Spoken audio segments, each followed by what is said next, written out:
Hello everybody and welcome to another episode of Wiki Weekends, where we wind up a wiki, we take a deep dive, and we keep swimming until we find something fun to talk about. I'm your host for this episode, Lucas Holland, and I'm joined as always by the lovely Karl Smallwood, who's not on screen as I point off screen. You can put up a picture of me if you want. Oh, there he is, he's right there. But I'm used to just like when I intro the podcast being like, Karl's next to me, it's like, Karl's not next to me. No, we should start the gimmick like in Forrest Gump, where just like it's always a picture of me with my eyes closed. I love that gimmick. Like, go watch Forrest Gump, people at home, and every photo of Forrest Gump he has his eyes shut. It's great. Never watch Forrest Gump again. It's a bad movie. Well, we're gonna have some words. I unironically don't like it. I'm not trying to get rage clicks or anything. I don't think Forrest Gump is that good. It's not bad. It's just not great. Joe would agree with you. Winston Groom, the author of Forrest Gump. So let's move on, shall we? What are we talking about today? Well, we're talking about something that I'm hoping that the author would approve of because they were heavily involved, and that is Squid Game. The squidliest of games. Let's go. We are talking about the squidliest of games, and we're talking about Season 2 and doing full spoilers and everything because it's been out a couple of months. I finally watched it. I know Karl was getting on me of man, I want to talk about Squid Game. Watch Squid Game, man. But Squid Game is so good. It's the squidliest of games. It is. And, obviously we are, from this point on, talking Squid Game Season 2 spoilers, not Season 3, because that's not out yet. That's out this year at some point, but it's not yet. Yeah, it's just I want to give people a full warning, so I know it's not been out that long. Just giving people that context of, hey, we're just going deep in. I haven't even got the wiki up yet because I know that this is going to be one of those where we probably don't refer to the wiki very much, but it's probably good to give us all some much needed context. Well, I was going to say, Karl, just bear with me. I'm going to get it up so you give us your impressions on Squid Game Season 2 while I just get up the wiki to help us out. I am, as I was with the first season, annoyed that there's not more Squid Game. Because with the first season of Squid Game, I watched it all over the course of a single day. The second season of Squid Game, watched it all over the course of a single day. I will no doubt do the same thing with the third season of Squid Game. It is such an interesting premise. Visually, it is fantastic because nothing else looks like Squid Game. Mm-hmm. Acting-wise, fantastic. Music choice in the latest season. Season 2's music is really good. You can tell that the director/writer got a lot more creative freedom with this one because, that scene with, the Korean yeah, let's go song in the background is fucking incredible. That song's been on my playlist since that episode aired. And I've got to imagine that not only did they get a bit more freedom, I think they got a lot more money, Karl, because they talked about Season 1 and the stresses of finally getting that show, and they were like, my teeth were falling out. They basically spoke of it of, never fucking again, and then, a year later it was announced, maybe even less than a year later it was announced, yeah, we're doing 2 more seasons. It's like, they piled that dump truck up in the front of their house. Yeah, they reversed that dump truck full of money up to the author's house, and I've got the author's name here, Lucas. It is Dong-hyuk. 참가자의 숫자 255명, 참가자 1명당 걸려있는 상금 액수 1억. 따라서 255개 상금이 돼지점통에 적립되었습니다. And there are numerous interviews with him where he talks about how he's been developing the show since 2009. Yeah, so the first season of the show, I should say, developing from 2009, and it was just a ball ache for them to finally get someone to do this show, and then it was the biggest show on Netflix ever, and now... Literally the biggest show they've ever done on Netflix. Yes, it was at the time, and I think maybe One Piece live action was bigger hit than Squid Game Season 1. I'm Monkey D. Luffy, and I will be the king of the pirates. It's so wild to me because naturally the literal default of this show when you play it on Netflix, at least in the UK, is it goes to the Korean version, as it fucking should. It didn't know in the initial release. Did you hear about this? Because you probably watched it a bit later. if you watch the first season of Squid Games as it came out on Netflix, the default was English. People complained of like, hey, the English dub fucking sucks. Also, it's a Korean show. So Netflix reversed that to make the default Korean. Maybe I did, without remembering, automatically just go into subtitle settings immediately and set it to Korean then, because I thought that was the default, but I see clips every now and then of other YouTube shows using clips to showcase the show, and they use the English dub, which I won't be doing. I'll be using the subtitle version in Korean. I think you should put one clip in from the first season, just to demonstrate how much it just kills any sort of the emotional weight. Give me my money! Give me back that... Ow! Oh, shit.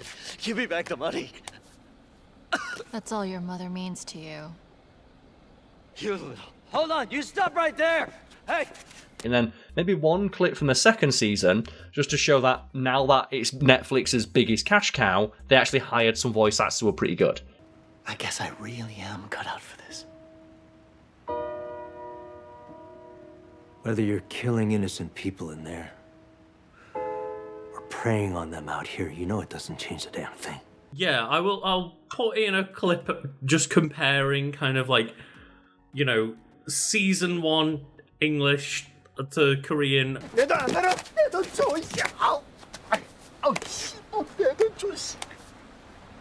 아저씨 엄마 참 불쌍하다. 너 거기 잠깐만 가만히 있어봐.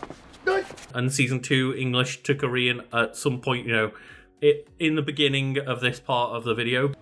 이 일이 내 적성에 잘 맞는구나.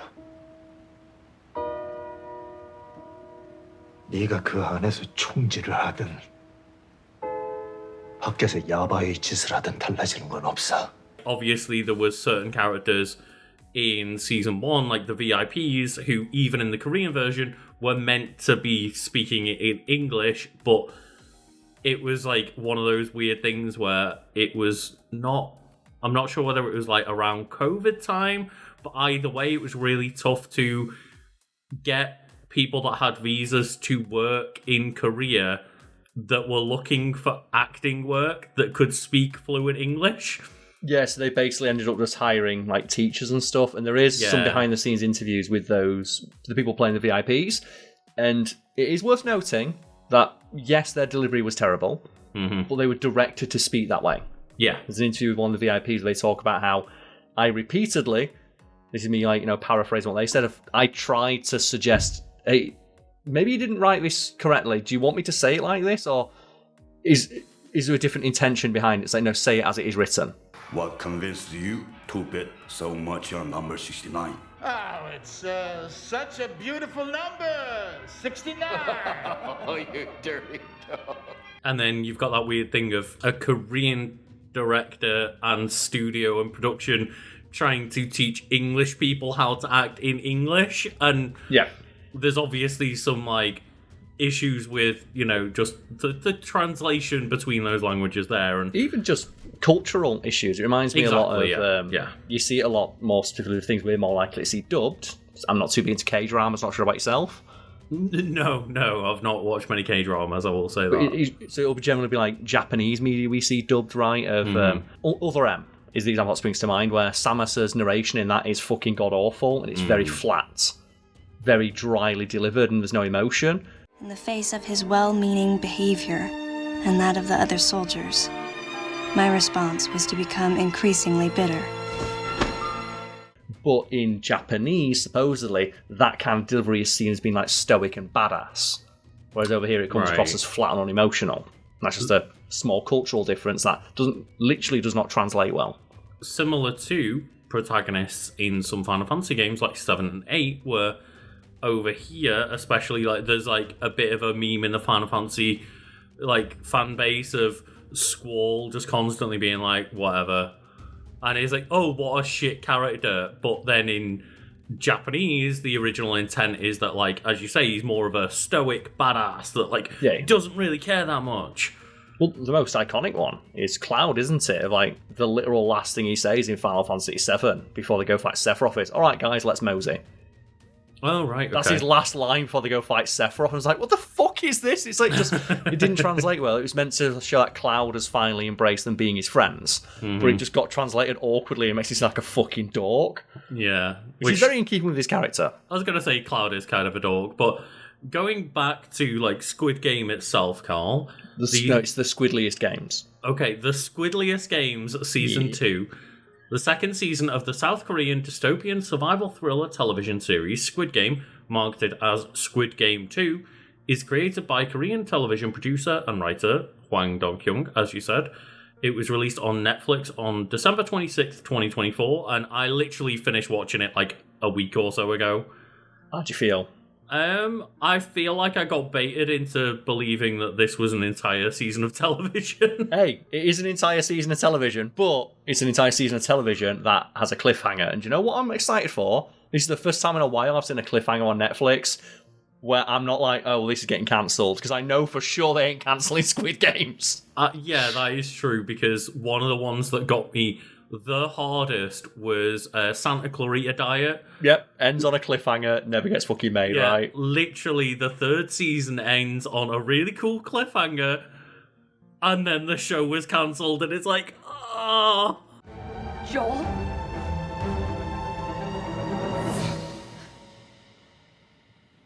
Hello. I'll never get payoff.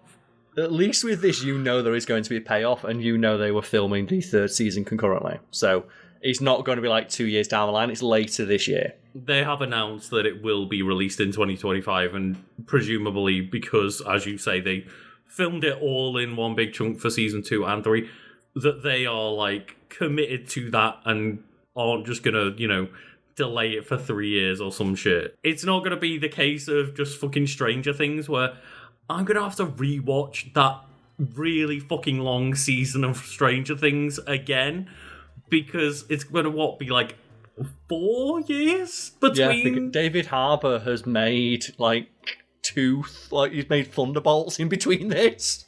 He's become Hellboy, he's become, the Red Guardian, he's lost his marriage with Lily Allen, he's had an entire lifetime between the last season. He's had a couple seasons of a TV show in between 2 seasons of a TV show.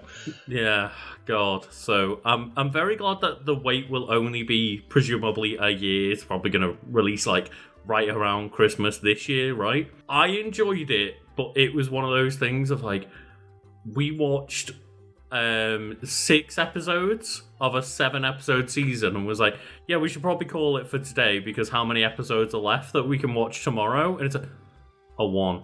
And it really resonated with me in the same way of that feeling when I realised that Attack on Titan wasn't going to end that night, Carl.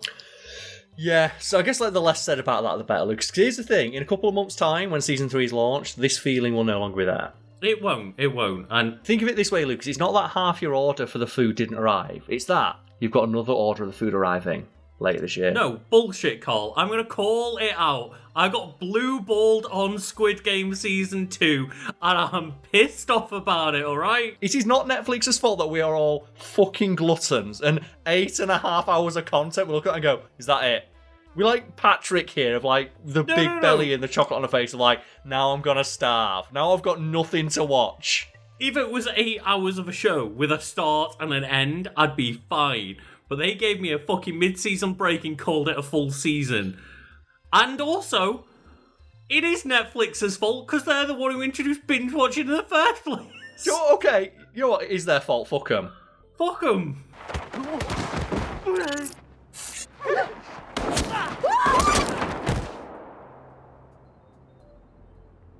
Ding. But other than that, I enjoyed my time with Squid Game Season 2 a lot. I'm just mad it ended where it did. I'm going to die on this hill. I'm sticking my flag in the ground of I'm allowed to be annoyed about this. Okay, you are allowed to be annoyed, but at the same time, it's a good show. But it's a good show. With some great actors who are now getting literal international recognition as a result of their appearance in the show. And it reminds me a little bit of when Parasite won Best Movie at the Oscars a few years ago, and Bong Joon-ho went on stage and went, hopefully now people realise that if you can get over the literal inch-high hurdle of reading subtitles, there are many movies out there that you can enjoy. And it's like, I'm wondering if Hollywood is like, look, it's never going to learn its lesson in regards to hiring people of colour and people from different regions of the world, but now you see like Lee Jung-jae appearing in loads of stuff, like he was in like Star Wars recently, right? It's like, wait, this guy's a great actor, why have you not put him in more shit? Oh, okay. And the answer is because he's from Korea, and Hollywood executives don't hire people who aren't white, for the most part. Obviously, like I say, that's making strides, especially with like Everything Everywhere All at Once, also just eating up a ridiculous amount of awards, right, over the year that it had with its award season. And everyone's like, hey, wait, who's this dude who's not been in Hollywood for 20 straight years because he couldn't get a role that wasn't demeaning for an Asian person? He's actually a great actor. How many acting roles has he got coming up over the next, 3 years? There's been that stigma around both foreign movies and, just subtitles in general for so long. It's wild, right? It's that evergreen tweet about that is always, I'm convinced that people who don't like subtitles just can't read fast. And just, in regards to actors and action stuff who just got massive, we've got to talk about Ha-Joon.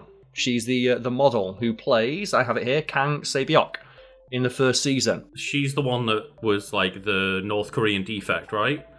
어릴 때 우리 마을에 전염병이 돌았어. 그때 마을 사람들이 매일 죽어나갔는데.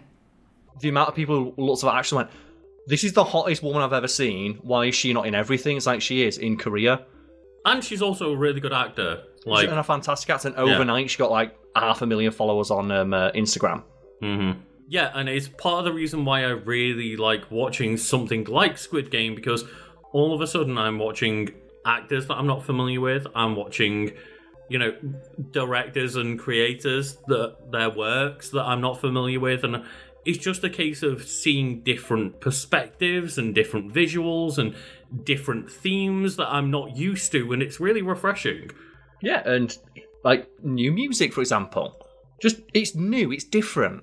Mm-hmm. And admittedly, we've been annoyed that we can't have more of the same thing while also praising the fact it's different, but it's like when someone tries some new food for the first time, okay, I'm going to have 5 bowls of this. Mm-hmm.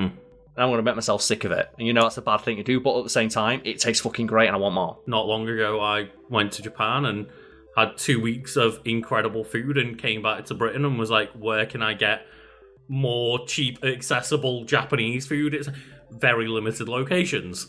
Mm-hmm. And I'm going to give people a recommendation here. So, one of the actors in Squid Games, I was familiar with their work, and that is Lee Byung-hun. And I know him because he's Storm Shadow in G.I. Joe. That is the Hardened Master's blood. But that is not! Wait! My sword. And that's one of the cool things about the casting for this show, where Lee Jung-jae, who plays gi-hun, he'd previously played scoundrel characters. Oh, whereas Lee Byung-hun had played heroic characters, and they decided to specifically invert their roles because audiences in Korea would not expect that.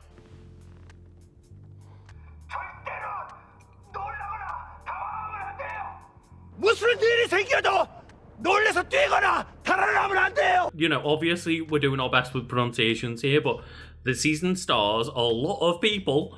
So there's Lee Jung-jae, Lee Byung-hun, Ha-Joon, Si-wan, Kang Ha-neul, Park Gi-hun, Lee Jin-wook, Park Sung-hoon, Yang Dong-geun, King Ae-shim, and Jo Yoo-ri.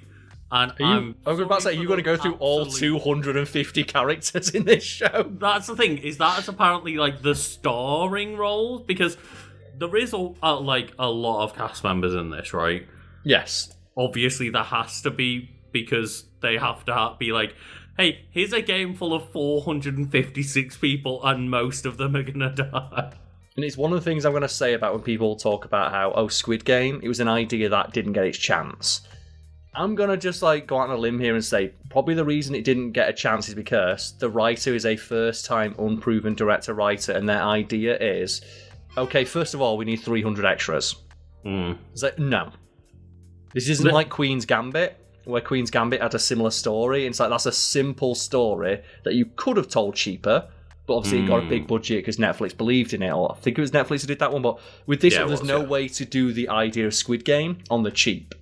Yeah, absolutely massive sets, huge amount of extras, huge amount of, like, special effects behind the scenes probably as well, because, like, just the amount of, like, shooting scenes where masses of people need, like, either squibs or CGI and stuff like just that. Costumes. Like, costumes, yeah. There's so many things that you probably think are simple and cheap in that show that are way more expensive than you even think about, as well as giant sets and giant amount of cast members.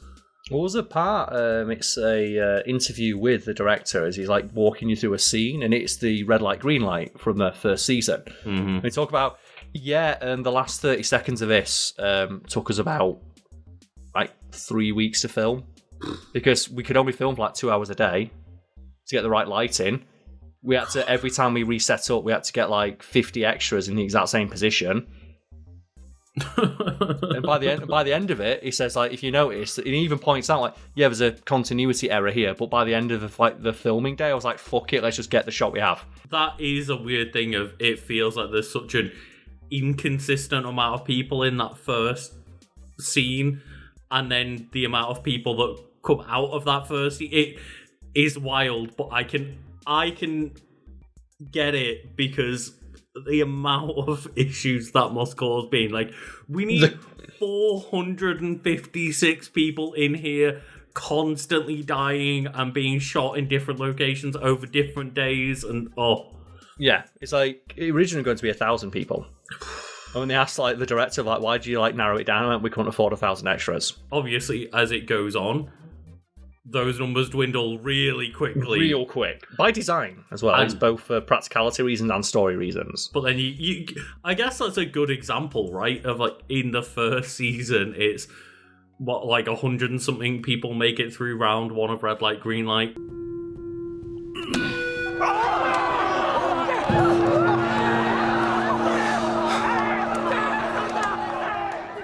But then they've got more money in season 2, so it's like 255 people. Like, that's a perfect good example of, hey, we had more budget.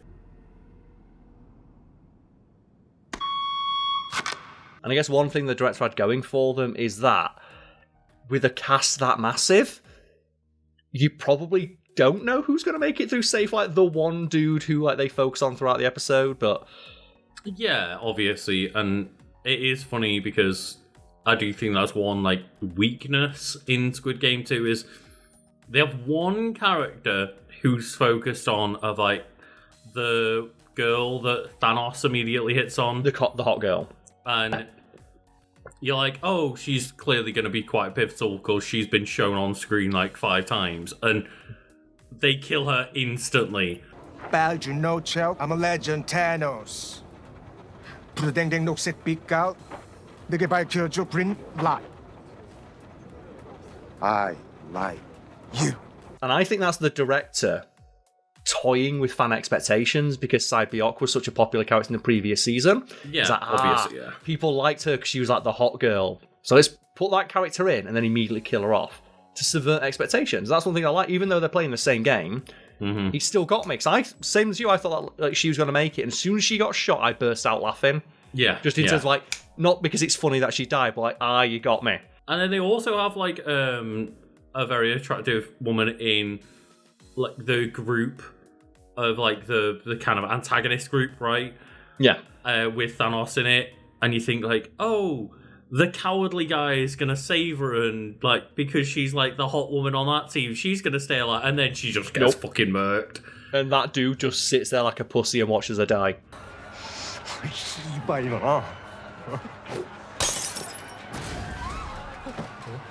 Honestly, I thought like, oh, he like throws the bottle and it shatters and he misses, and I think, oh, that's it.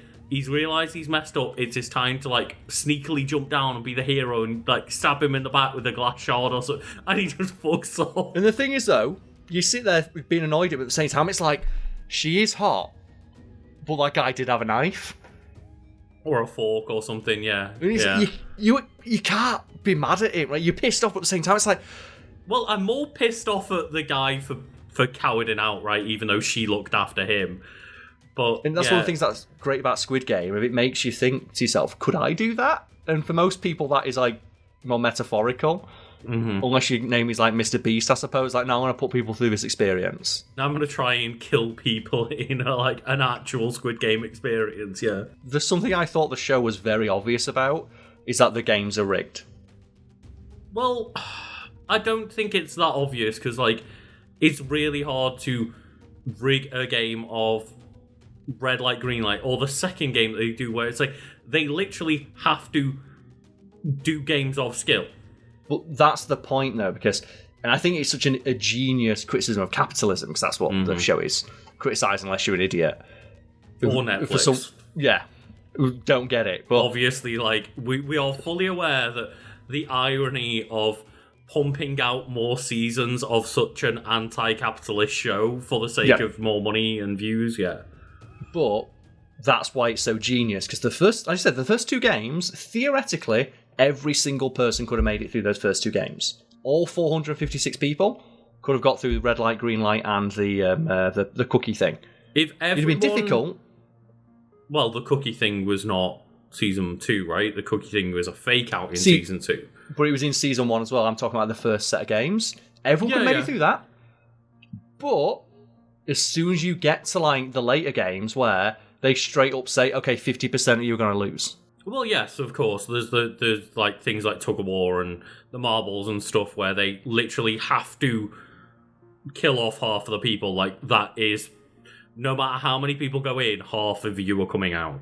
각자 자신의 구슬을 가지고 옆에 있는 짝과 시합을 벌여 상대의 구슬 10개를 모두 따내는 사람이 승리합니다. By that point, you're already deep enough in where you've drank the Kool-Aid, and it's like, you see it throughout season 2, don't you? Like, well, we might make it. And it's like, but 50% of us won't. It's like, no, but I'm not one of the 50% who's going to die. It's like, well, statistically, and you are. That's one of the really frustrating things of, like, Gi-hun constantly talks about, hey, I've been through this before, and at no point he mentions, and at some point it started becoming 50% of us die. That did start to piss me off, yeah. It did piss me off that Gi-hun says, he never explicitly says, hey, why are you the only one that survived? The games were literally designed so only one person could win. Like, he never at any point mentions either the 50-50 moments or the fact that only one person is allowed to basically win. He constantly just is like, hey, guys, some of you might not make it. And it's so frustrating going like, just say, hey, we did a tug of war and they killed half of us. Yeah. There was a tug of war, and by design, 50% of the people who took part had to die. Mm-hmm. There was no way to get us all through it. People had to die, and that's why it's criticism of capitalism, right? Of the thing of, oh, well, the promise is that, hey, if you work really, really hard, maybe you too could become a millionaire.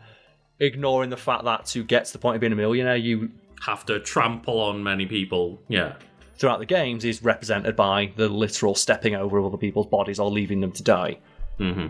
That's why it's a critique of that system. The only way to succeed is by literally sacrificing hundreds of other people's lives. Yeah, it works as a critique of capitalism, but it's very heavily weakened by the idea of continuing the show to make more money. Also, like you said, just the fact that the show, well, the second season would have gone very differently if, like I said, if Gi-hun just went, there's a certain point where they're going to introduce games that will kill us all. And I get that at one point, he's like campaigning to the yeses to become no's. And he does start telling people like, hey, like, you know, this is not good. A lot of people are going to die. But at no point does he say, at some point, it is necessary for half of us to die. And that's what pissed me off, is like, he never gets to, later in the games, they're going to fuck us over, and you don't know that yet. I guess maybe they'd have punished him if he did. Because it is kind of suggests that they do have that moment, don't they, where the guys come out and say, if you try to influence the voting decision anymore, you will be shot. Yes, but he didn't try before that. Yeah. Like, at no point before that did he include the part where most of us have to die. Also, they will cheat. Because that's the thing I would open with, is that they cheat, and they will like actively kill most of us regardless of what the game is. At some point it stops becoming just a game of skill where anyone could theoretically make it through. Yeah. And it's so frustrating to hear that, like, yeah, he had, I think in the show he has either 2 or 3 chances to continue, like, screaming until they shut him the fuck down. Yep, he just doesn't say it. And at no point does he mention any of that part. Guess what? They made us play tug of war and kill each other. Yeah. I literally had to kill one of my best friends to win. And there was no option to not do that.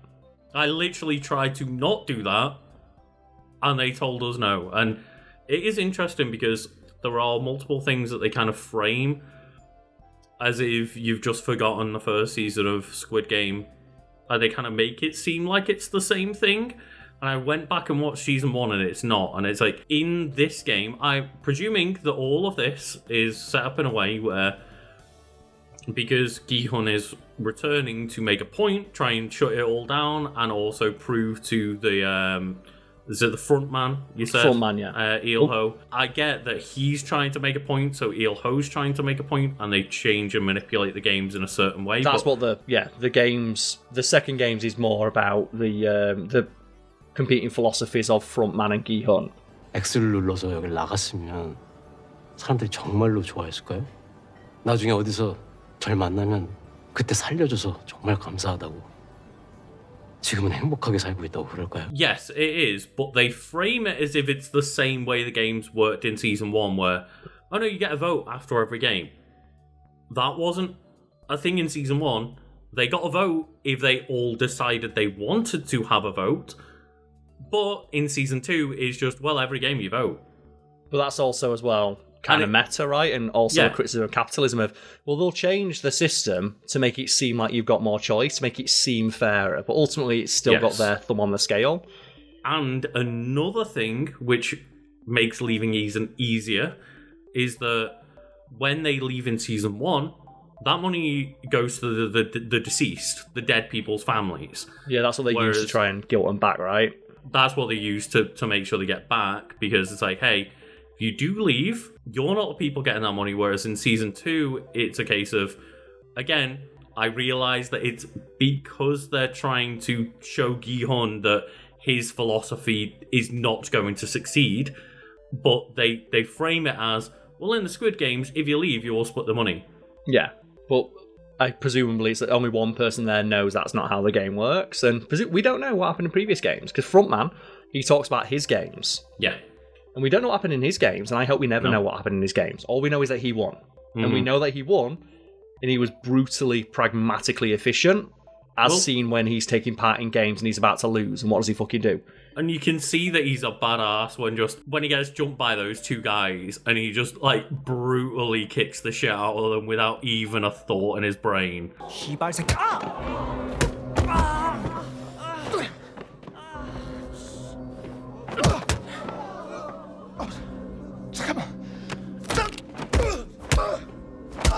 Just the part where they're in the room, it's like there's too many people in the room, so he just snaps the guy's neck. And he's like, that's presumably how he won his games. And you see, like, and he's testing whether his philosophy of brutal pragmatism, how does that stack up to Gi-hun's of the cooperation? And it is very much toying with Gi-hun the entire time, right? Of like, from the beginning, I really like that. He's like, no, you know what, Gi-hun? I'm going to put every single odd in your favour and let's see what fucking happens. And people still vote to continue the games because they think they can win. And he's like, if you think you're so fucking clever, you think that you're just going to waltz in and convince people the Squid Games are bad and end it all. Actually, though, people are fucked up and they're going to vote. Even if we start every odd in your favour, people are still going to go through with it. Because they're that desperate. And that's the point, right? Is that they're picking on the most desperate people, and obviously there is a high contingency of people that they don't want to do it. And there's like the good character dynamics in that of, like, for example, the mum and the son. And I feel so bad for that old woman because I look at her and go, "You're not making it, love." The son votes to continue the games, and the moment he pushed that button, I was like, "Oh, the mum's gonna die." Yep.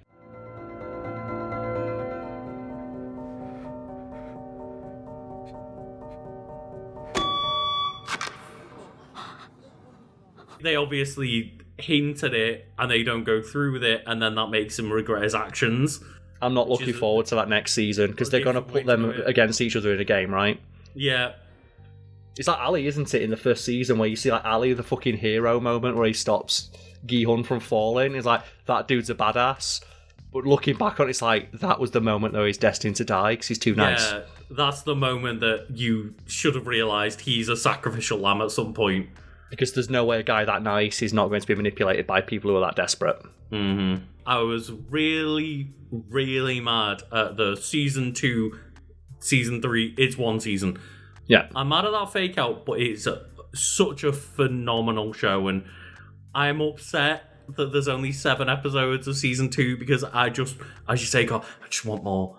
I'm ravenous for more Squid Game. Can we also talk about as well how good the characterization of the guards is in this season? Because one thing I liked about the first season is how mysterious the guards are. Mm-hmm. And I love like the subplot of the guy sneaking in when he puts the guard outfit on. And I love like where just the meme of like when you got that circle energy when the square approaches. Because he wears the square mask and you realise, oh wait, the square masks, they're higher than the triangle masks. And the triangle masks are above the circles. And you see like the triangle try to give him shit. And they went, oh no, he's got the square mask. Because like someone comes in season 1, he's like, hey, why the fuck are you taking a break? What are you doing? Get back to work. And he turns around with the square mask on and he's like, oh, I'm sorry. Yeah. 일어나고 뭐 하는 거지?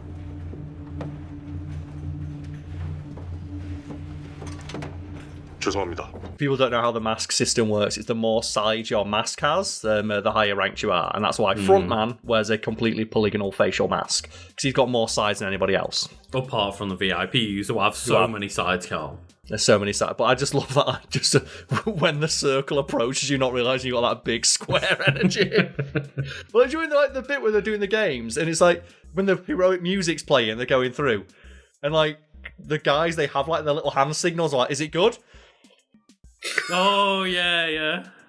Like, Lucas saw what I did where you can put the clip in it. It's like, it's really great. I love that characterization. Oh, yeah, sorry. I did forget for a second that you're not visible to people of Carl just doing like that.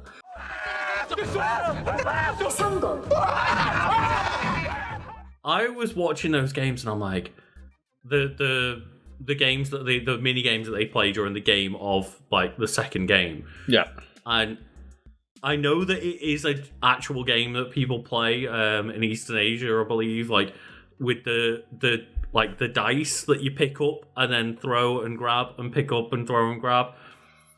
And that looked like such a challenging game. And I can't remember.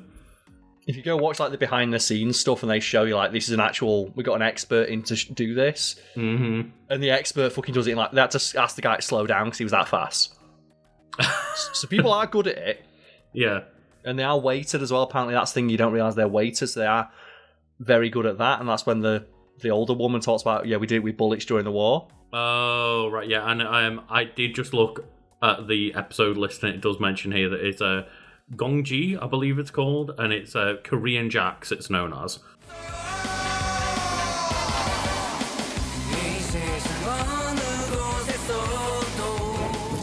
It's difficult. Jax is difficult until you know what you're doing. There's always a trick to it. Same like the slapping down the card game, right? Yes, but that's difficult. And it's like, I think it's like the third game that they play. And you're on a, 5-minute timer.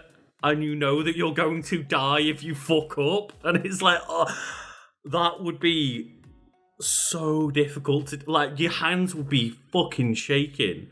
I will say that they have, if they had like, but that's the point, right? Oh, it seems doable. So yeah, individually each of those things is doable. But now do it like you got like 5 people. You've got other people on your team relying on you. You've got to do it under pressure of death and under time limit. It's like, yeah. And just, there's the one that, like, kind of does it and realizes that they're basically dead and starts, like, pissing their pants. I think that'd be me from second one. It's rough, right? Because he keeps trying, it just doesn't work. And he keeps, like, stepping over the line and, yeah, it just, And I do like as well that, clearly in that game, the episode is Six Legs, where they're all doing like the little 5 mini games. Clearly, Il-ho is perfectly calm, but pretends to like fuck up the spinning top game over and over again. Well, you see, he does it with his wrong hand. Like he's playing it with his wrong hand. You can see that he keeps pretending to mess it up just to put Gi-hun under pressure. 실패. 죄송합니다. I'm not gonna breeze through it like everyone else. I'm gonna put you under pressure to make sure that you do this, and then obviously... And you see him as well getting annoyed, don't you? Because he sees that Gi-hun is not getting mad with him. He's supportive, so he fucks it up again. Yeah. And then obviously he saves him at the game of Jeggy at the end. And I do question, like, at some point, they must all have instructions that player 001 can't die. But what happened if they fucked up that game of Jeggy at the end? Oh, well, we're going to have to murder you all. And they're like, but we've been told not to shoot player 1. Do you know what, though? I bet, like, a guy with a pentagon would have come in and told him to start. Here's what goes on. It's like, I really do... I do hope in Season 3 that maybe they have that moment of, like... Actually, yeah, I guess they can't because he's no longer under the guise of, like, player 1, right? Yeah, but it's clear that they knew who he was. It's very obvious that they... Because even one of them, at some point, sees his face and is like, wait, why are you attacking us? What the fuck is going on? Yeah.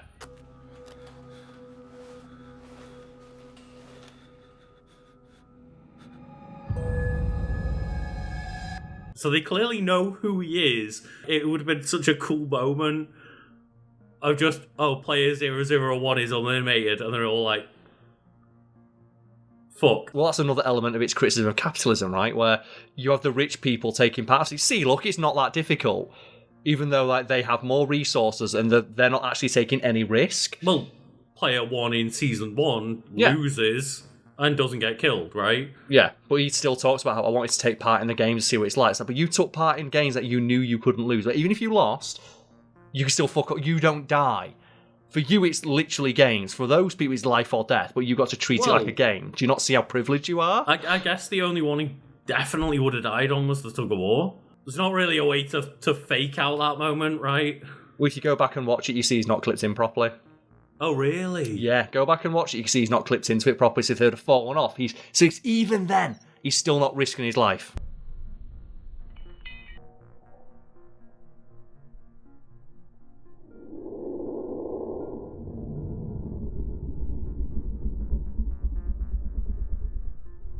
Can we please talk about Gong-yu, aka the guy who slaps people? Are we talking about like the guy who recruits people into the games? Yep. Oh, Can we talk about how much of a fucking menace he is?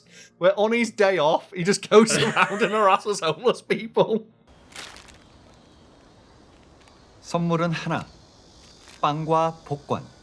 둘 중 하나만 선택하실 수 있습니다. I'm guessing that they also recruit homeless people and that's part of the method? No. It's not, that's his day off. The directors confirm that's just what he does on his day off. He throws a menace.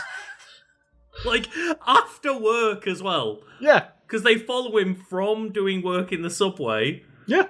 And I presume that was like, oh, well, the next day he's going to come back and, like, you know, try the game again with them all and, like, tease them into coming into the games. No, after a long day of being a dickhead, he goes out and relaxes by being a dickhead. He's a menace.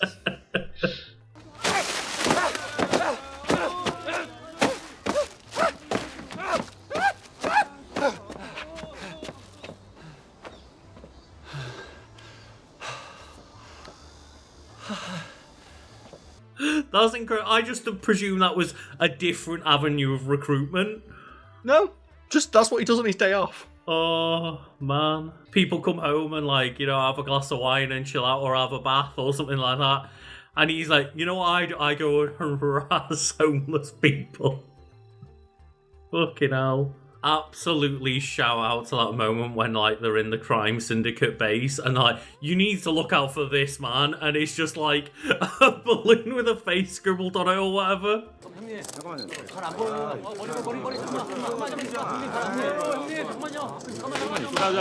자, 사진들 다 찍으셨죠? Why does it look so It much looks like exactly like him still.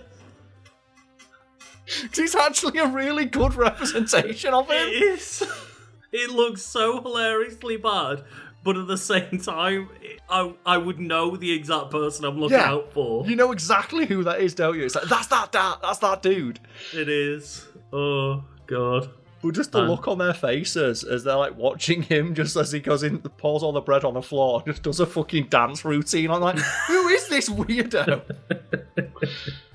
That's kind of the thing with Squid Game, is that it does have those weird moments of levity, and it does have those other moments where you just, like, for example, you know certain characters are safe at certain moments, like the moment where Gi-hun is playing Russian roulette with that guy, and it's like, oh yeah, I wonder whether they're going to kill off Gi-hun in episode 2 or whatever.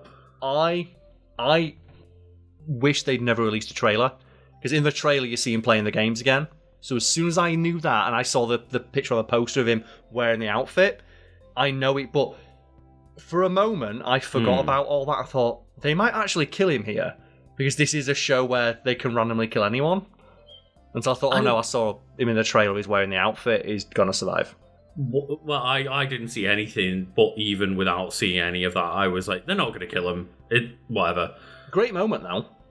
So I was thinking, like, done really well, but just it is one of those like main character energy things of like, yeah, but he's going to make it through, so there's not really tension in that scene, and that's just. But some good acting. It's like when I watched like Breaking Bad and Better Call Saul, and you see like there's a bit with Nacho in it, and like I'll never forget this. I was getting like the clip for something, and a comment that put me on my arse is like, man, Michael Mando's such a great actor, because you can see the exact moment he realises that no one else in this, that he has to die, because everyone else in this scene is in Breaking Bad and he's not. Like, it completely ruins the tension for that scene, but it's true, right? And I think watching Better Call Saul was the moment where I realised that I just don't like prequel material, because ultimately, well, every character that isn't in Breaking Bad is going to probably die, if not do like another character where they just like fuck off and leave Saul behind. But it's pretty much, okay, I know that all of these characters are going to be eliminated by the time it catches up with Breaking Bad in one way or another, mostly death, because it's Breaking Bad related. But just when it's like, okay, so all these scenes where Saul is under threat, well, it's set in the past and I know that Saul's alive, and just I enjoyed that show and it was very well made, but it was that moment for me where I realised that like I don't really care about prequels. But at the same time, it's like just there's some good acting going on. Yeah, and obviously like there's real standouts in acting. Like there's obviously like, Michael Mando in that, and the actor that plays is it Rhea Seehorn that plays Kim. Yeah, and there's like Tony Dalton as well, and they're all like incredible performances, but I just kept watching it going, they're great, but I know that this it's doesn't like Michael really Mando, matter. He knows that he's not in Breaking Bad, so he knows he can't survive. You can see it in his eyes. Yeah, but it is one of those of like, I'm glad that they do certain elements of that in Squid Game 2. They have that Ned Stark moment of just, hey, you're the woman that we keep focusing on for being hot, and Thanos is hitting on, and then she just dies. And if you're going to put clips in, can you please put the reaction shot of Gi-hun, where he's like, yeah, the next game's like the cookie game, and it's just the smash cut to all stood in front of the triangle. 두 번째 게임에 오신 여러분을 환영합니다. Oh, where he has the nightmare that everyone's the triangle. And then he opens it up and it's just like the million triangles within triangles. It's a dream sequence, but just the way that was shot was very funny. Yeah. And I wanted to give credit to just how interesting visually the show is. And the costumes are also designed in a way to not give away really anything about the person underneath, which you do get revealed when it's like, wait, that's just a kid under there. Or in like season 2, where it's like, hey, that girl that you thought was going to be in the games, that she's now one of the people shooting in the games. Again, you mentioned just the visual design. It literally made me laugh out loud when it was that dream sequence with them all just in one line in front of the triangle. Like, I burst out laughing in that moment just because... It was so good, right? And it's what an amazing achievement for a show that is all otherwise so dark to have these great moments of levity in them. These moments that genuinely make me guffaw. It does really have those moments, and generally is a very dark show, but it does a really good job of balancing all that. And I just want to, like, generally, as we end here, you know, let us know who your favourite character of the show was, because the main cast in both seasons, but even, like, you know, especially season 2, like, absolutely stellar. And I every time I thought, like, oh man, you know, Thanos, for example, like, God, he's such a prick, but he's doing a good job. Yeah, he's a prick in a way where I want to see more of him because he's interesting to watch, but God, is he fucking annoying. He's always interesting to be on screen, but fucking goddamn, I'm annoyed whenever he's on screen. Just the bit where he leaves the dude to die, and then they all go, he's like, hey, where's my bro? Yeah. Because he immediately goes back the way, wait, what? And I presume at that point he's just so high off his tits that he doesn't even remember what he's doing, but yeah. Yeah, fair play, but yeah. I hope everyone enjoyed this episode, and thank you so much for watching us just gush about Squid Game for, I mean, our recording time, like a full hour, but presumably I'm going to cut some of this down, but yeah, it's much appreciated for you all watching right till the end of the video, and just give us that good old like, share, subscribe if you are enjoying our content, and thank you all for watching. Display that big square energy. Display that big square energy. Just when like the circle comes up, not realising you got that big square energy, you just got to hit him with that like that square stare. Just let him know he fucked up. Just turn around with the square stare. That's what he just hits you with something that's just so like so squid phobic. You got to hit him with that square stare. Oh god. And thank you to everyone that's watched till the end of the video. We would like to just use this opportunity to give a little shout out to everybody supporting on our highest tier over on our Patreon. Yes, if you've watched any YouTube video by now, you know what the deal is. You give us money on Patreon, we shout your name out at the end of the video, regardless of how stupid it sounds. And Lucas, what's the first name we have to shout out today?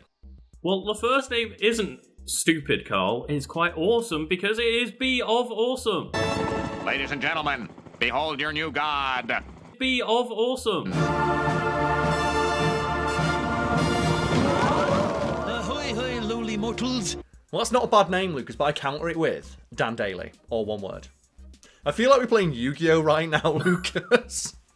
And I play my Blue Eyes White Dragon. Draw your last pathetic card so I can end this, Yugi. Our Patreon has no pathetic supporters, but it does have Dan Daly! No one's ever been able to call him. Just mind crush. And Carl, the next card that I'm going to play has actually requested a clip for you to put in this edit. So okay. I guess that's your job now, but they would like to dedicate this to the goal of adding a gaming channel to our repertoire. And that is from the lovely Michael Tatum. Okay, it's $500, you have no choice of carrier, the battery can't hold a charge, and the reception isn't very— Shut up and take my money!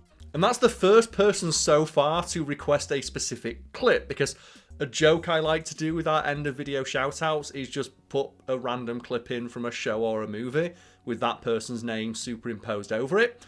And if people have a funnier clip or a specific clip they'd like us to put with their name superimposed over it, why not, right? I actually like that because I'm running out of like clips to find, so that would be helpful. Identify this Pokemon. This is gonna be a breeze for me. It's a Voltorb. And the answer is A. Michael Tatum. Seen from above. And Carl, I guess another way that people can like support us with their money is to just get us to read out silly names. Yeah, so in that vein, and last but certainly not least, the final person we like to shout out is Woo Won King Day Willy Wonka. I'm now wondering, Lucas, what is like the longest name you can have on Patreon? Because could somebody change their name to Ooh-ee, ooh-ah-ah, ting-tang, walla-walla, bing-bang? Ooh-ee, ooh-ah-ah, ting-tang, walla-walla, bing-bang. I guess we'll see maybe next month. I don't know. because that's the clip I'm putting in for Woo Won King Day Willy Wonka. Woo Won Won King Day Won Willy Wonka. Ooh wah. That's going in. Oh my god. Hey, witch doctor, give us the magic words. Woo Won King Day Won Willy Wonka. Ooh ee ooh ah ting tang walla walla bang bang. Ooh ee ooh ah ting tang walla walla bang bang. Thank you, of course, to everyone for supporting us over on our Patreon, and thank you also just for watching. Yeah, it's very much appreciated, and we'll see you all next time.